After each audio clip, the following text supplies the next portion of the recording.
என்னோடய மாமனார் வந்து ஒரு ஷீட்டு வந்து கத்தையாக கொடுத்துட்டு போனார். என்னடா ஷீட்டு இது, எதுக்கு இவ்வளோ பண்டல் கொடுத்துருக்குறாருன்னு பார்த்தா, இன்னும் பாதி வேற இருக்குது, எட்டாண்டு எடுத்து வச்சுருக்கேன். வரி வரியாக உட்காந்து எழுதி வச்சுருக்காரு. என்னடானா, இதுக்கு மேற்பட்டு நல்ல நாள் கிடையாது, அதனால் டேட்டு ஃபிக்ஸ் பண்ணியாச்சு, நீங்கள் வந்து வீடு குடி போகலாம் அப்படின்னு சொல்லி. இவர் சொல்லிட்டாரு, அதுக்கு காசு எங்கே இருக்குது? இன்னும் பாதி வேலையே முடிக்கலையே, என்ன பண்ணுறதுனே தெரியல. ஒரு மாதத்தில் எப்படி பண்ண முடியும்? என்னென்ன எழுதி கொடுத்துருக்குறாரு பாருங்கள். இதில் மெயின் ஹைலைட்டு பாருங்களேன். மே மாதம் அக்னி நட்சத்திரம் ஸ்டார்ட் ஆகுது, அதனால் அன்றைக்கே அஷ்டமி தேதியும் ஆகுதான். ஸோ அதுக்கு முன்னாடியே வைக்கிறது நல்லதுன்னு சொல்லிட்டார். ஏப்ரல் மாதம் 30ஆம் தேதி தான் நல்ல நாளாம். அன்னைக்கான சிறப்பு நாட்கள் வந்து அச்சய திருதிய நாளும் இருக்குது, பாலராமர் பிறந்த தினம், மேல்நோக்கு நாள் எல்லாமே இருக்கான். கௌரி பஞ்சாங்கம் மாதிரி 9 to 10 நல்ல நாள், நல்ல நேரம் இருக்குது, போகலாம். இல்லத்தின் பெயர் ஆனந்த இல்லமா, இது ஏழுமலையான இருப்பிடத்தை குறிக்கும். ஈஸ்வரி இல்லம் என்னோட பேர். வாழ்க வளமுடன். அப்புறம் இயர் போட்டு எழுதி கொடுத்துருக்குறாரு. இதுதான் நல்ல நாள், இது இல்லை அப்படின்னு சொல்லி. இதுக்கு அடுத்ததாக ஒன்று எழுதியிருக்கிறார் பாருங்கள், இதுதான் பெரிய ஹைலைட்டு. நிகழும் விசுவாச ஆண்டு ஆங்கில வருடம் புதன்கிழமை. ஓகே, அச்சத்திருதியக்கூடிய சுபயோகத்தின் அங்காள பரமேஸ்வரர் அருளும் பெரிய ஒரு ஆசிரியரும் கட்டப்பட்ட புதுமனை இல்லத்தில் பரமேஸ்வரி கிரக பிரவேசம். புதுமனை ஓகே, இதெல்லாம் ஓகே. ராஜேஸ்வரி குமார் பரமேஸ்வரி கீழே குறிப்பு போட்டிருக்காரு. தங்கம் இருக்கும் விலையில் தங்கம் வேண்டாமே, நாளை நான் செய்யவில்லை எனில் வருத்தம் வேண்டாமே. குறிப்பு, பொன்னகை செய்ய வேண்டாம், பணமாக வைக்கணுமா.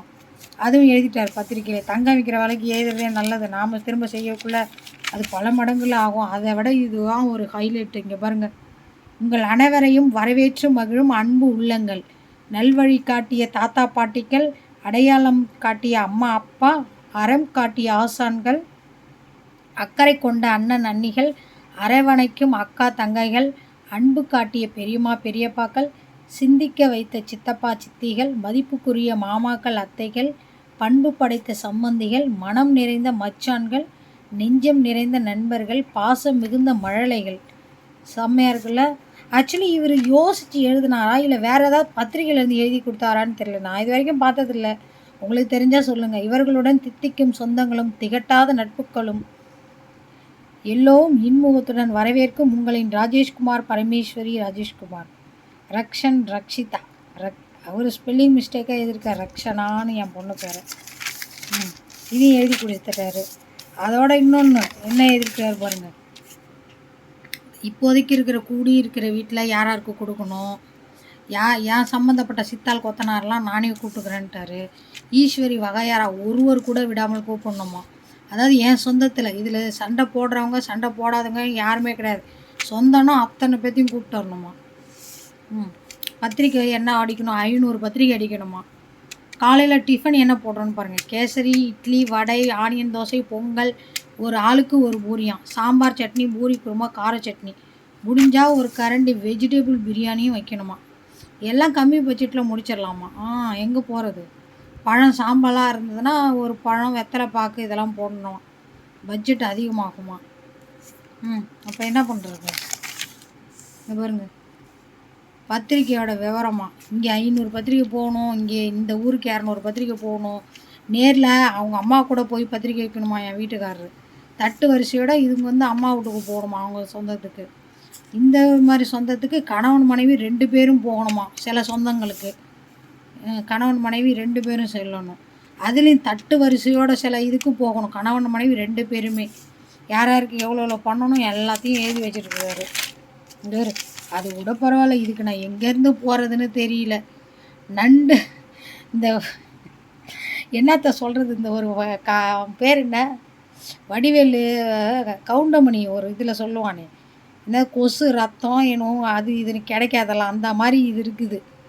நண்டு வலையிலிருந்து எடுக்கப்பட்ட மண் இது. இந்த மண்ணுக்கு எங்கே போகிறது. இதெல்லாம் ரொம்ப ஓரலை. இது யாராவது நீங்கள் கேள்வி ஏதாவது பட்டிருக்கீங்களான்னு தெரியல. யானையின் காலடி மண், யானைக்கு எங்கே போகிறது. நிலத்தில் உருவான புற்றில் இருந்து எடுக்கப்பட்ட மண். இது கூட எங்கேயாவது புத்து நோண்டிட்டு கிடக்கும், அதுலேருந்து எடுத்துடலான்னு. குளத்தில் இருந்து எடுக்கப்பட்ட மண். குளத்துக்கு போய் நாங்கள் மூழ்கி சாக வேண்டியதான், சேத்துல சிக்கி. இப்போ தான் எங்கள் ஊரில் தெப்ப குளத்தில் ஒருத்தவங்க மூழ்கி செத்தான். எருது காலடி மண். இங்கேயும் சிட்டி இங்கே எங்கேருந்து நாங்கள் போய் எருது தேடுறதுன்னு தெரில. இந்த 5 வகையான மண்ணும் தேவையாம். இந்த 5 வகை மண்ணுக்கு எங்கே சாமி போகிறது? முடியல இவர் பண்ணுற வச்சுருக்கிறது. இவர் கண் திருஷ்டி கழிய இதுவும் பண்ணணுமா, பைரவர் சாமிக்கு அர்ச்சனை பண்ணணுமா, அப்புறம் ஏதோ கருப்பு கயிறுலாம் கட்டணுமா. இப்போ ஏகப்பட்ட சீட்டை எழுதி கொடுத்துருக்குறாரு பாருங்க. இதையே எடுத்து கொடுத்துட்டாரு. இதுலேயும் வச்சு நோட் பண்ணி நான் என்னென்ன எடுத்துகிட்டு வரணும் அப்படின்னு சொல்லி இந்த ஓடங்க பாரு. இந்த சாமி படத்தை கத்தரித்து கலர் ஜெராக்ஸ் எடுத்து வரணுமா வீடு குடி போகிறதுக்கு. என்ன சாமி படம் இது? என்ன சாமின்னே எனக்கு தெரியல. இந்தமாரி நிறையா தலை இருந்தாலே நமக்கு தெரிஞ்சது பிரம்மாவாக தான் இருக்கும். பைரவ மந்திரம்னு இருக்குது. பைரவராக இருப்பார். அவர் நாய் தானே வச்சுருப்பார். தெரில என்னான்னு இவர் தான் சொல்கிறாரு என்னென்னத்த பண்ணி வைக்கணும்னு. பேர் இந்த மாதிரிலாம் போட்டு நோட் பண்ணி கொடுத்துருக்குறாரு. இதெல்லாம் நோட் பண்ணி கொடுத்துருக்குறாரு. நான் என்னென்ன படிக்கணும்னு பெரிய இதே போட்டு கொடுத்துருக்குறாரு. இதெல்லாம் ஓகே தான். அதுக்கெலாம் எங்கே இருக்குது காசு? இது எங்களுக்கு இன்னும் 1 வருஷம் ஆகிடும் போல்.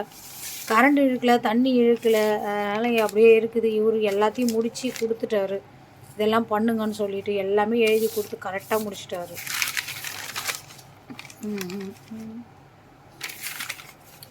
பார்ப்போம். என்னைக்கா காசு வந்து எப்போ தான் நாங்கள் போகிறோமோ தெரியல.